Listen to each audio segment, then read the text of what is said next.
So, Jeff and John, I'm interested. What is it like to be sitting here with other filmmakers? Nightmare.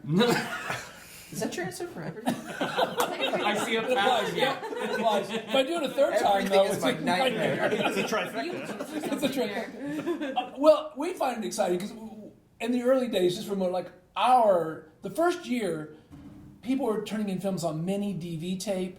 I didn't have a deck. We had the camera pulling it into Final Cut Pro. We were putting it on the timeline, outputting it to a DVD file, all these things. And John and I are screaming at each other, we're not going to make the deadline. We had, I think the first year we burned them on DVD. yes, And we put them in Federal Express mail. to send to the ju- international to judges. Yeah, And that was that was awful because Very if you didn't make the Thank you, FedEx... internet. Yeah.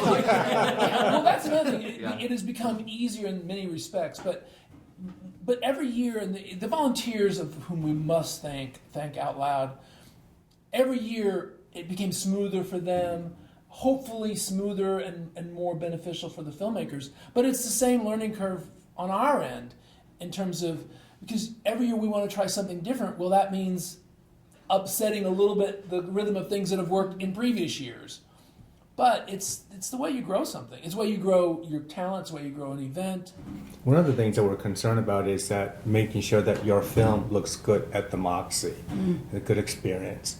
And about a couple of years ago, we had a friend who works at films and so forth. He did a Giganaut. Yeah. He helped us with putting it into a black box. So we put all your film into a black box, comes out really evenly at the Moxie.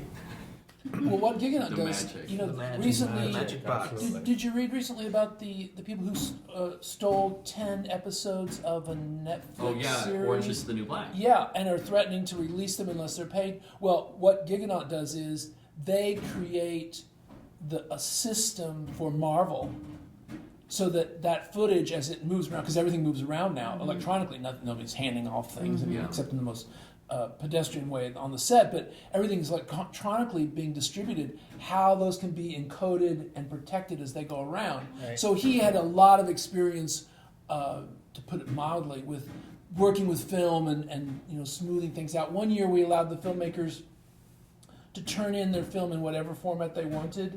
Oh. So I was up 24 hours making an individual DVD because they wouldn't burn in toast; it would crash. Yeah. So I made a single DVD for 85 films, and the poor people at the Moxie in the booth, film 5 minutes later, take out the DVD, put in the next DVD. Oh. But we made the deadline. Right. That's three. All right. It comes in threes. You can't say it a fourth time. He knows what he wants. A lot of times, John and I will be in the throes of something, and it's rough, and we do say, well, at least we're not sitting around saying, why does nobody like the event? I mean, this year was also great. We have 2 teams who are abroad. Yeah, Oh, Taiwan and Sri Taiwan. Lanka. So, That was gosh, I know he Yeah, approached this last Cassidy. year. Yeah, Cassidy. thank you, Yeah. Cassidy. Yeah. Yeah. Yep. Favorite Cassidy was from Taiwan. Yeah. And one team had 7 states, people in 7 states and 2 foreign countries, Seoul Oh and my goodness. South Korea and New Zealand. Wow, Shooting simultaneously after the 48 hours started and then getting the footage to them. that's fantastic. What is that like getting the international submissions then? People working on it abroad, getting that back to you guys? Depending on the country, it can be very difficult to get something out in terms of customs. But we require them to, in the same way that everybody has to return to the Boys and Girls Club, they have to go somewhere and physically get the film into FedEx or DHL or some form and get a receipt saying they did it on time. Then we'll say, now send us a link to it so we can get it into the lineup. But we require, because fairness is a huge part of SATO48. And our motto is, if it's equally unfair, then it's fair. But in this case, they have to go somewhere physically to turn it in, just like everybody else does. And that's remote, anywhere outside of 50 miles, basically. We sort of call that out of town.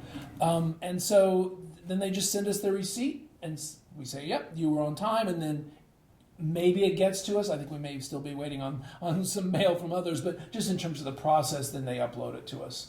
it's stunning whenever you end up getting those abroad Yeah, submissions. and we're looking for that to become more, because the idea is you can live in Springfield and you can compete globally. So that has to work both ways. Yeah, or getting others from outside of the city or Ozarks or even the state to be a part of what they're working To come on. into Springfield. I mean, the long-term vision is that SATO48 would do for Springfield what True False does for Columbia, generate overnight stays. And I think you've talked about friends coming in, but we're also talking about maybe talent scouts would come in and to attend the Moxie or the awards ceremony to see the best of. And in a way, it would be cool if SATO48 could become the premier short film under duress example, that you would come here to see the best of the world of people who have to take this crazy inspiration package and do something meaningful with it.